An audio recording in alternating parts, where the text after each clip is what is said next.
کیا صرف ناپ تول میں معمولی سی کمی ایک پوری قوم کی تباہی کا سبب بن سکتی ہے، یا یہ صرف ایک چھوٹی سی غلطی ہے جسے ہم نظر انداز کر دیتے ہیں؟ مدین کی سرزمین پر یہی سوال حقیقت بن گیا جب انصاف کو چھوڑ کر دھوکہ ایک معمول بن چکا تھا۔ یہ قصہ ہے حضرت شعیب کا، جنہیں اللہ تعالیٰ نے مدین کی اس قوم کی طرف بھیجا جو بظاہر خوشحال، مضبوط اور تجارتی لحاظ سے کامیاب تھی، لیکن اس کی اصل بنیادیں اندر سے کمزور ہو چکی تھیں، کیونکہ وہاں انصاف کی جگہ دھوکے نے لے لی تھی۔ مدین کے بازار ہمیشہ آباد رہتے تھے، لوگ خرید و فروخت میں مصروف رہتے، قافلے آتے جاتے اور ہر طرف تجارت کی چمک دکھائی دیتی تھی، مگر اسی چمک کے پیچھے ایک خاموش ظلم چھپا ہوا تھا، جہاں بیچنے والے ناپ تول میں کمی کرتے، ترازو کو ہلکا سا جھکا دیتے اور یوں خریدار کا حق بغیر شور کے مار لیا جاتا، اور وقت کے ساتھ یہ عمل اتنا عام ہو گیا کہ کسی کو اس میں کوئی برائی محسوس ہی نہیں ہوتی تھی۔ حضرت شعیب نے اپنی قوم کو نہایت حکمت اور نرمی کے ساتھ سمجھایا، انہیں بار بار یاد دلایا کہ اللہ سب کچھ دیکھ رہا ہے، اور یہ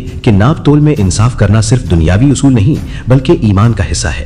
انہوں نے واضح الفاظ میں کہا کہ لوگوں کو ان کا پورا حق دو، زمین میں فساد نہ پھیلاؤ اور اس دنیا کے فائدے کے لیے آخرت کو ضائع نہ کرو، مگر قوم نے ان کی بات سننے کے بجائے اسے مذاق بنا دیا۔ انہوں نے طنزیہ انداز میں کہا کہ کیا تمہاری عبادت تمہیں یہ حکم دیتی ہے کہ ہم اپنی مرضی سے کاروبار بھی نہ کریں؟ کیا ہم اپنے مال میں جیسے چاہیں ویسا تصرف نہیں کر سکتے؟ اور یہ سوال دراصل ایک انکار تھا، ایک غرور تھا جس میں وہ اپنی غلطی کو تسلیم کرنے کے بجائے اسے جائز ثابت کرنے کی کوشش کر رہے تھے۔ حضرت شعیب مسلسل انہیں خبردار کرتے رہے، انہیں موقع دیتے رہے کہ وہ اپنی روش بدل لیں، لیکن جب ایک قوم بار بار نصیحت کو رد کر دے اور ظلم کو اپنی عادت بنا لے تو پھر اللہ کا فیصلہ قریب آ جاتا ہے۔ اور مدین کے ساتھ بھی یہی ہوا، جب اچانک ان کے ماحول میں ایک عجیب تبدیلی آنے لگی۔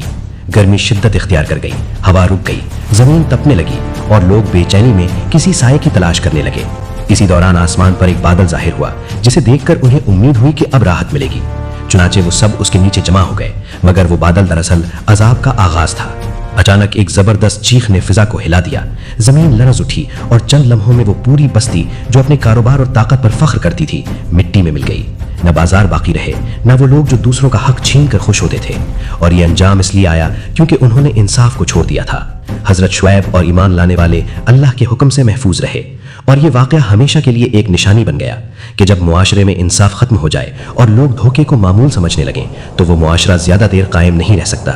آج بھی یہ قصہ ہمیں یہی سبق دیتا ہے کہ ناپ تول میں کمی صرف ایک چھوٹی سی چالاکی نہیں بلکہ ایک بڑا ظلم ہے، اور جب انسان دوسروں کا حق مارنا معمول بنا لیتا ہے تو وہ دراصل اپنی ہی بنیادیں کمزور کر رہا ہوتا ہے، کیونکہ انصاف صرف ایک مخلاقی اصول نہیں بلکہ ایمان کی جڑ ہے، اور جب یہ جڑ کمزور ہو جائے تو پوری قوم گر جائے۔